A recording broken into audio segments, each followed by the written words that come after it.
Bon allez, salut les gars. Alors, il paraît que c'est l'épidémie, qu'on est en zone rouge, que c'est l'enfer et qu'on va tous mourir. Alors la dernière fois, je vous ai parlé du masque et a priori ça a bien marché puisqu'on m'a félicité d'avoir fait cette vidéo. Alors, je vais recommencer là. Alors, je vais recommencer pour vous expliquer. D'abord, pour m'adresser, j'ai vu Olivier Véran, notre ministre. Euh, Alors, à la télé, il a dit que les médecins, ça se tutoyait. Alors, je vais le tutoyer aussi. Et je vais lui dire, écoute-moi, Olivier, quand tu passes à la télé, vu que tu nous imposes de mettre des masques, il faudrait peut-être que tu fasses attention, toi, à montrer bien comment on s'en sert. Parce que ce que je te vois faire, c'est une insulte à tous les gens qui ont appris à mettre des masques et dont normalement, tu devrais faire partie. Alors, je vous montre. Ça, c'est un masque qui s'appelle un masque FFP2. C'est un masque médical. Et voilà comment on le met. On le prend, on se lave les mains avant, ce que j'ai fait, vous l'avez pas vu. On le met, on l'attache délicatement derrière les oreilles et on le touche plus. Ok? On le touche plus. Voilà, si on le touche, on le jette. Toutes les infirmières savent ça.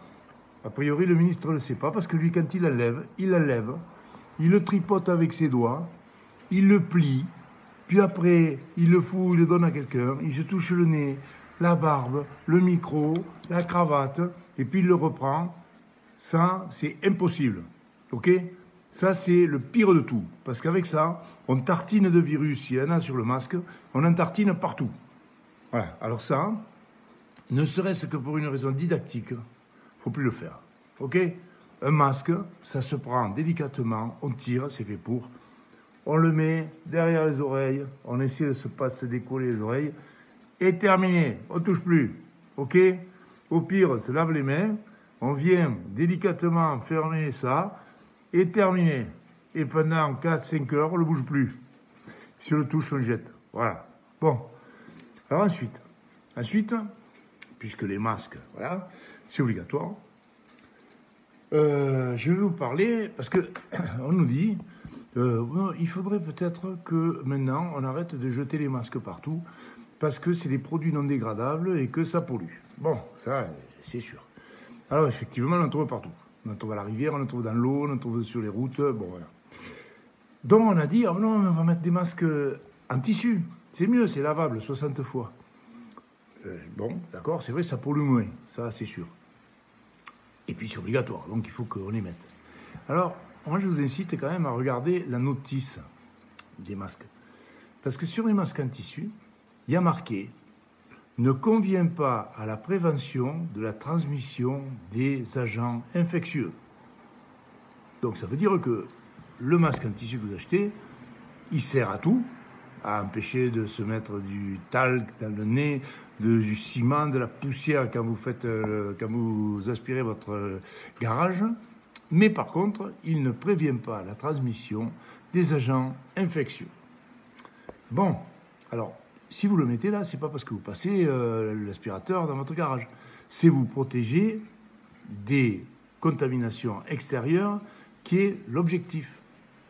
Or, c'est pas fait pour ça. Alors, on dit oui, non, mais si, ça protège un peu quand même. Oui, non, ça protège pas du tout. Ça protège pas du tout, je vais vous expliquer pourquoi. Parce que ces masques, ils sont faits pour empêcher des particules de plus de 3 microns de traverser. Donc si la particule fait 3 microns et demi, elle passe pas. Si elle fait 2 microns et demi, elle passe. Le coronavirus, il fait 0,125 microns. C'est-à-dire, il est presque 30 fois plus petit que la plus petite particule qui est arrêtée. Donc ça veut dire que quand il y a 29 virus qui passent, ils n'ont aucun problème. C'est juste le 30e qui frotte un peu. Ouais. Le 31e, alors le 31e, lui, il passe pas du tout. Ça, c'est bien. Alors ce qu'il faut espérer quand même, c'est que ce soit le 31e qui soit dangereux. Parce que si c'est les 29 premiers, eh bien, ils sont passés. Donc, quand vous mettez ces masques, vous avez l'impression d'être protégé. C'est très bien. Mais le problème, c'est que c'est comme quand vous sortez sous la pluie avec une passoire sur la tête. Ça ne sert à rien. Ça vous encombre. Bon, ça peut être joli, c'est peut-être un effet de mode, mais par contre, ça ne sert à rien, ça ne vous protégera pas de la pluie. Un KW, oui. Un masque FFP2, oui. Un masque en tissu, non. Voilà, c'est simple. Alors, je ne comprends pas pourquoi on impose ça, si ce n'est pour un effet psychologique. On dit déjà, attention, il faut se protéger. Sauf que quand on croit être protégé, on fait moins attention. Donc les gens qui ont le masque, ils se disent, c'est bon, je suis protégé, ils ne se lavent pas les mains. Or, le principal vecteur des virus, c'est pas par la bouche, hein, c'est par les mains. Parce que vous avez touché, vous vous êtes touché la bouche, vous avez toussé, et là, vous n'avez qu'à regarder le président. Il tousse, il touche les verres et tout. Ben voilà, c'est ça qu'il ne faut pas faire. Et qu'on porte un masque qu'on n'en porte pas, quand on fait ça, eh bien on contamine. Et les autres sont contaminés. Donc si réellement, heureusement, il n'y a pas d'épidémie, mais bon, si d'aventure l'épidémie revenait, le pire qu'on peut faire, c'est de ne pas savoir se servir d'un masque. Voilà. Alors, maintenant, je vous incite à continuer à mettre le masque, parce que s'il y a quelque chose qui est prouvé concernant le masque, c'est que si vous ne le mettez pas, vous prenez 135 € d'amende. Voilà. Donc ça, c'est scientifique, les études à double aveugle, Raoult, tout le monde est d'accord. Si vous ne mettez pas le masque, c'est 135 €. Ça ne vous protège pas, mais ça coûte cher. Donc il faut le mettre. Voilà. Alors ensuite, écoutez, l'épidémie, nous, on ne l'a pas vu arriver. On ne l'a toujours pas vu. Alors moi, ça me fait un peu l'impression, vous savez, moi, quand j'étais à la fac, on m'a dit, une épidémie, d'abord, c'est défini par des malades. Une maladie, et donc, il y a du travail. Quoi, voilà. Nous, des malades, on n'en voit pas. Des morts, il n'y en a pas. La maladie, bon, elle y est, ça oui. Mais enfin, bon, on en a connu plein, hein, et comme ça fait des années hein, qu'il y a des grippes graves qui arrivent. Et on n'arrête pas l'économie pour autant. Mais bon, voilà. Alors, moi, je me dis, il y a deux options. La première, c'est que, vous savez, quand je vais aux champignons, des fois, je n'en trouve pas. Et puis, il y a des gens qui me disent, ah, oh, mais il y en a plein partout. Et le problème, c'est que je suis nul pour les chercher. Voilà. Je suis nul. Bon, voilà. Je ne trouve pas. Peut-être les malades, c'est pareil. Je suis devenu nul pour les trouver. Et mes confrères aussi. On est devenus nuls. On ne sait pas les trouver. Les journalistes savent, les préfets savent, les politiques savent. On en voit partout, mais nous, on ne les voit pas. On n'est pas bon. On n'est pas bon, hein, qu'est-ce que tu veux. C'est comme ça. Hein. Il y a des types brillants, mais nous, non. Alors, moi, je vais acheter l'encyclopédie parce que j'ai du temps. Parce qu'on ne voit pas les autres non plus, les malades, parce que les mecs ne viennent plus nous voir, parce qu'ils ont peur. Évidemment. Alors, quand ils ont des maladies, si ce n'est pas le Covid, ils restent chez eux. Alors, moi, je vais acheter l'encyclopédie. Comment faire pour trouver des malades du Covid ailleurs qu'à la télévision? Voilà, comme ça, peut-être que j'y arriverai. Je ne suis pas sûr, hein, mais au moins, ça va m'occuper. Hein, voilà, bon. Alors donc, maintenant, j'espère que cette épidémie va s'arrêter.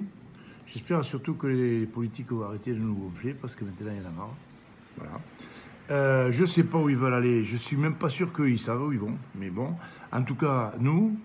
on en a, mais alors ras-le-bol, parce qu'on voit passer des malades qui s'aggravent de plus en plus parce qu'on ne les soigne pas, qu'on ne parle que de ça, que les gens ne s'occupent plus des symptômes, des dépistages, on ne peut plus faire des tests au laboratoire parce qu'ils sont envahis par les tests de Covid. Je crois d'ailleurs que c'est un cluster, ça. Les mecs qui se contaminent avec leurs masques pourris, les passoires à nouilles sur la tête, ils vont se mettre dans les files d'attente et ils s'auto-contaminent entre eux. Voilà. Donc moi, je pense que plus... vous allez vous mettre au contact de gens malades, plus vous risquez de choper la maladie. Ça fait partie de l'épidémiologie de base. Donc si on dit aux gens, attention, si vous pensez que vous avez été en contact, allez faire la queue devant les laboratoires, et bien le lendemain, il y en a 15 qui sont chargés. Voilà, c'est très bien. Donc, pour l'instant, je pense que c'est géré en dépit du bon sens médical. Mais encore une fois, comme je vous dis, je ne suis pas sûr que ce soit une maladie médicale. Donc, moi, je n'ai pas appris à la faculté, et en 35 ans de pratique, je n'ai pas appris la médecine journalistique. Je ne la sais pas. Ce n'est pas ma spécialité. Donc, moi, je sais faire la médecine de la médecine, Mais la médecine de la télé, je ne sais pas la faire. Donc, je laisse faire les gens qui savent. Voilà. Donc, là, aujourd'hui, j'espère que je vais voir des patients autres que du Covid, parce que des cancers, par contre, il y en a, et ça tue. Je vous rappelle, cancer du côlon, un mort toutes les 20 minutes, une maladie curable, sur laquelle il y a un test que personne ne fait, et pour lequel il n'y a aucun CRS qui vous impose de le faire, ni aucun homme politique qui vous en parle. Voilà. Donc si vous pouvez en profiter pour vous rappeler qu'à partir de 50 ans, il faut faire un test pour savoir si vous risquez d'avoir un cancer du côlon, pensez-y, c'est intéressant. Voilà. Parce que moi, par exemple, j'en ai eu un de cancer du côlon, et jusqu'à présent, j'ai guéri. Pourquoi? Parce qu'on l'a pris tôt. Et un cancer du côlon pris à temps, c'est pas un cancer méchant. Voilà. Alors, passez une bonne journée. Et n'oubliez pas la passoire sur la tête, ça sert à rien, mais ça vous évitera 135 €. Allez, à plus. Ciao.